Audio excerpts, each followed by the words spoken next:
की जंग के हवाले से एक बहुत बड़ी खबर सामने आई है और इस खबर का ताल्लुक नबी करीम सल्लल्लाहु अलैहि वसल्लम की एक पेशगोई के हवाले से है, जो आप सल्लल्लाहु अलैहि वसल्लम ने यहूदियों की लड़ाई के हवाले से की।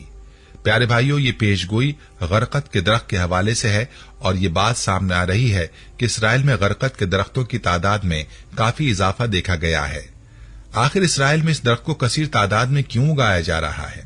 आज की वीडियो में इसी हकीकत से आपको आगाह किया जाएगा और आपको मौजूदा लड़ाई में वायरल होने वाली एक वीडियो भी दिखाएंगे जो गरकत के दरख्त के हवाले से है। वीडियो को आपने स्किप नहीं करना और आखिर तक लाजमी देखना है। वीडियो में आगे बढ़ने से पहले आपसे गुजारिश है कि अगर आपने हमारे चैनल को सब्सक्राइब नहीं किया तो अभी हमारे चैनल को सब्सक्राइब करें और वीडियो को लाइक और शेयर भी जरूर कीजिएगा। प्यारे भाइयों और मेरी बहनों, कहा जाता है कि 1948 में जब इसराइल ने फलस्तीन पर कब्जा किया तो उस वक्त ये जमीन जैतून की पैदावार के हवाले से मशहूर थी और उसके बाद काफी अरसे तक ये इलाका जैतून की पैदावार के हवाले से जाना जाता था। और आज भी फलस्तीन के इलाके में पैदा होने वाले जैतून के तेल की फी औंस कीमत दुनिया में सबसे ज्यादा है, क्योंकि इस इलाके का तेल दुनिया में सबसे बेहतरीन माना जाता है। लेकिन आपको ये जानकर हैरानगी होगी कि यहूदियों ने फलस्तीन में आबाद होने के बाद जैतून के दरख्तों को बर्बाद करना शुरू कर दिया और इन दरख्तों का उन्होंने बेदरिक कटाव किया। हालांकि इकदाम उनकी मईशत के मुनाफी था, वो जैतून के इन बागात से बहुत सा मुनाफा कमा सकते थे, लेकिन उन्होंने इस मुनाफे का ख्याल नहीं रखा और उन्होंने जैतून के बागात को खत्म करते हुए वहां पर गरकत के दरख्त उगाना शुरू कर दिए। प्यारे भाइयों, आप सोच रहे होंगे कि आखिर ये गरकत है क्या? तो आपको बताते चलें कि कीकल या बबूल के दरख्त को गरकत कहा जाता है। ये दरख्त ज्यादा ऊंचा तो नहीं होता, लेकिन ये झाड़ी नुमा होता है और ये दरख्त बड़ा होकर छतनार सा बन जाता है। ऊंचाई ज्यादा नहीं होती, अलबत्ता इसका फैलाव ज्यादा होता है। अब सोचने की बात है कि आखिर इस दरख्त में ऐसी क्या बात है कि यहूदियों जैसी मुनाफाखोर कौम ने एक मुनाफा बख्श दरख्त काट कर एक कांटों भरा जंगली दरख्त उगाना शुरू कर दिया है और इसकी परवरिश पर भी ध्यान देने लगे।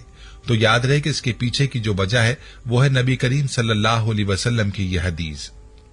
हजरत अबू हुरैरा रजी अल्लाह तआला अन्हु से रिवायत है कि रसूलुल्लाह सल्लल्लाहु अलैहि वसल्लम ने फरमाया, कयामत कायम ना होगी यहां तक कि मुसलमान यहूदियों से जंग करें और मुसलमान उन्हें कत्ल कर दें, यहां तक कि यहूदी पत्थर या दरख्त के पीछे छुपेंगे तो पत्थर या दरख्त कहेगा, ऐ मुसलमान, ये यहूदी मेरे पीछे है, आओ और इसे कत्ल कर दो, सिवाय दरख्त गरकत के, क्योंकि वो यहूद के दरख्तों में से है। प्यारे भाइयों, हैरानगी की बात यह है कि यहूदी हमारे प्यारे नबी सल्लल्लाहु अलैहि वसल्लम को तो मानते नहीं हैं, लेकिन वो आप सल्लल्लाहु अलैहि वसल्लम की अहादीस पर यकीन रखते हैं और न सिर्फ यकीन रखते हैं बल्कि इस पर अमल करते हैं।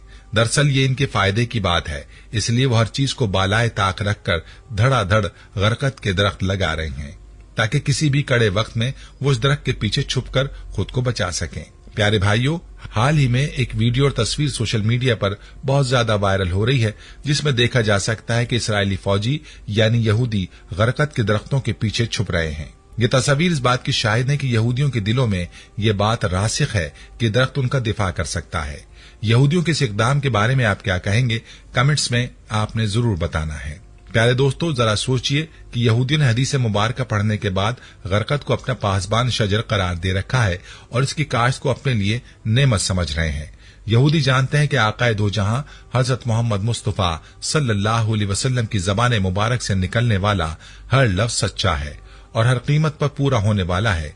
चुनांचे यहूदी इस हदीस की रोशनी में गरकत की काश्त में लगे हुए हैं ताकि मुसलमानों से जंग के दौरान जब उस जमीन की हर चीज पुकार पुकार कर कहेगी कि ऐ मुसलमानों, मेरे पीछे एक यहूदी छुपा हुआ है, उसे कत्ल कर दो, तो उसी वक्त ये दरख्त गूंगा बनकर उसे छुपे हुए यहूदी की पनाहगाह बन जाएगा। प्यारे भाइयों, ये बात भी वाज़ेह होती है कि यहूदी जानते हैं कि ऐसा ही होगा, ये मार्का होकर रहेगा।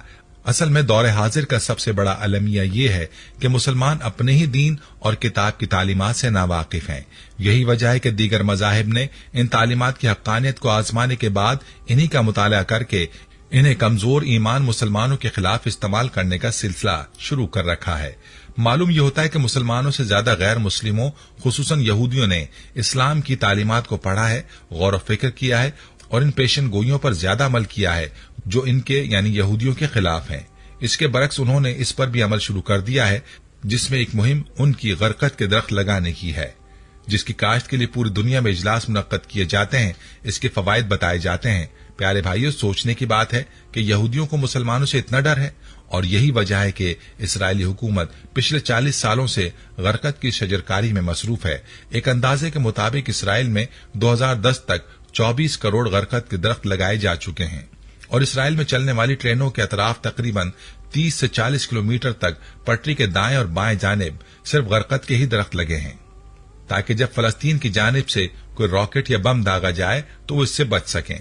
और आपने मौजूदा लड़ाई का क्लिप मुलाहिजा किया कि फौजी खुद को गरकत के दरख्त के पीछे छुपा रहे हैं। प्यारे भाइयों, याद रहे कि शजरकारी मुहिम के पीछे यहूदियों का एक मकसद ये है कि वो अपनी हिफाजत कर सकें, और दूसरे ये कि जितनी ज्यादा जगहों पर गरकत लगेंगे उतनी जगह या जमीन वो अपने कब्जे में कर सकेंगे। आपको बताते चलें कि मकबूजा बैतुल मुकद्दस के जाफा दरवाजे के बाहर भी गरकत बड़े पैमाने पर लगाया गया है, जहां हजरत ईसा अलैहिस्सलाम दज्जाल को कत्ल करेंगे, और उस जगह एक एयरपोर्ट भी तैयार किया जा रहा है। पिछले 40 साल से शजरकारी की मुहिम तेज तो जरूर हुई, लेकिन आज तारीख पर गौर किया जाए तो पता चलेगा कि पिछले 100 बरसों से इस मुहिम को चलाया जा रहा है, ताकि गरकत बाकी रहे, और बाकी रखने के लिए यहूदी अपने त्यौहार के मौके पर एक दूसरे को गरकत का पौधा पेश करते हैं और ताकीद करते हैं कि इसे मजीद फैलाएं। प्यारे दोस्तों, इसराइल इस वक्त पूरी दुनिया में अपने पासबान दरख्त गरकत लगाने के लिए कमर कस चुका है, क्योंकि वो अपने एतकाद से ज्यादा इस्लाम की सच्चाई को मानता है। वाज़ेह रहे कि 2008 में मुंबई में इसराइली सेंटर पर हमला हुआ था, जिसमें एक भी इसराइली सफीर या सिफारतकार खत्म नहीं हुआ था, क्योंकि उन्होंने अपने सिफारत खाने में लगे गरकत दरख्त के नीचे पनाह ली थी। इस तजर्बे के बाद इसराइल ने तमाम सिफारत खानों में गरकत के दरख्त लगा दिए हैं। फलस्तीनी उलमाए किराम का कहना है कि बिलखुसूस इसराइल में बड़े पैमाने पर गरकत लगाकर यहूदियों ने नबी करीम सल्लल्लाहु अलैहि वसल्लम की पेशगोई का वक्त करीब कर दिया है। खैबर में शिकस्त खाने के बाद से अब तक उनके पास न कोई मुल्क था और न ही फौज, लेकिन 20वीं सदी में उन्होंने पहली मर्तबा एक मुल्क हासिल किया, जबकि दज्जाल का खात्मा भी बैतुल मुकद्दस में होना है, और मुमकिन तौर पर वो यहूद से होगा। ये थी हमारी आज की वीडियो। जाने से पहले वीडियो को शेयर जरूर कीजिएगा। प्यारे भाइयों, हम ये उम्मीद करते हैं कि आपको हमारी आज की ये वीडियो पसंद आई होगी।